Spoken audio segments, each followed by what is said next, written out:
ছয়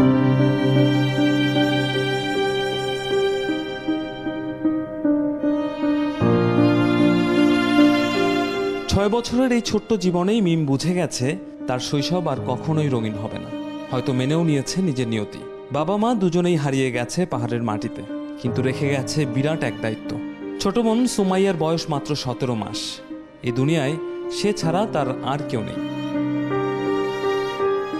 মিমের এই অপলক দৃষ্টি বোঝার ক্ষমতা আমাদের নেই, কিন্তু এটুকু বুঝি এই নিস্তব্ধতা অভিশাপের চেয়েও ভয়ঙ্কর।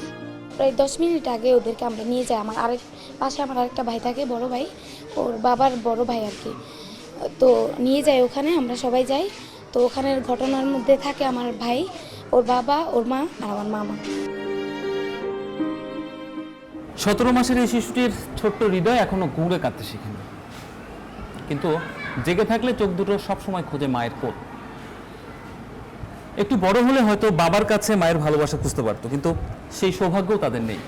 এখানে পাহাড় এতটাই নিষ্ঠুর, কিচ্ছু ছাড়া না, এমনকি কখনো কখনো লাশও ফেরত দেয় না।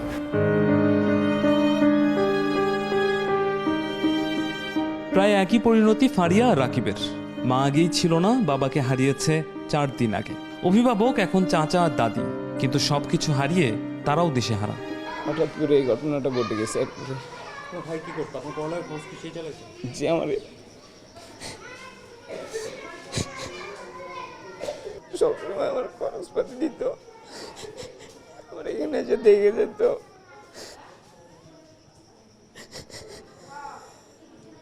ওদের দুইজনের তাহলে এখন কি হবে? আমি রাখবো। আমি এরকমই বাচ্চার দিকে তাকে আমার ছেলেটার একটা কোনো লাইন করে দিতেন, তো এই দুইটা ছেলে মেয়ে আমার এই পুত্রায় মানুষ করতো। এর বাবাই আমার পুত্রের লেখাপড়া করাইছে কামলা দিয়ে। পুরো আশ্রয় কেন্দ্র জুড়ে এরকম অসংখ্য গল্প, যার কোনোটাই সহজ আর স্বাভাবিক নয়।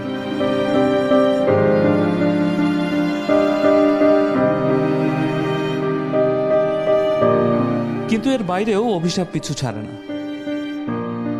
রাঙামাটি হাসপাতালে পাহাড় ধসে আহতদের খোঁজ নিতে গিয়ে খবর মিলল আরেক এতিম শিশুর। 10ম শ্রেণীর শিক্ষার্থী জিহাদ বেঁচে গেছে অলৌকিকভাবে, কিন্তু কিচ্ছু বাকি নেই আঁকড়ে ধরার মতো। মা, বাবা, বোন কাউকেই ছাড়েনি নিষ্ঠুর পাহাড়।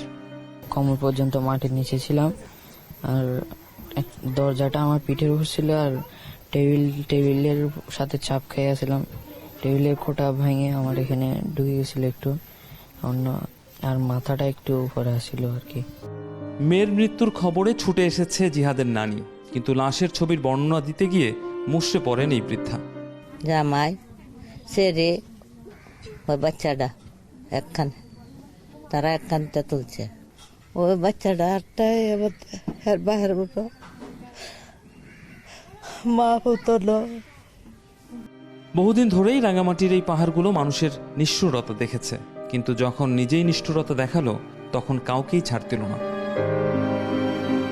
রামিম হাসান, নিউজ 24, রাঙামাটি।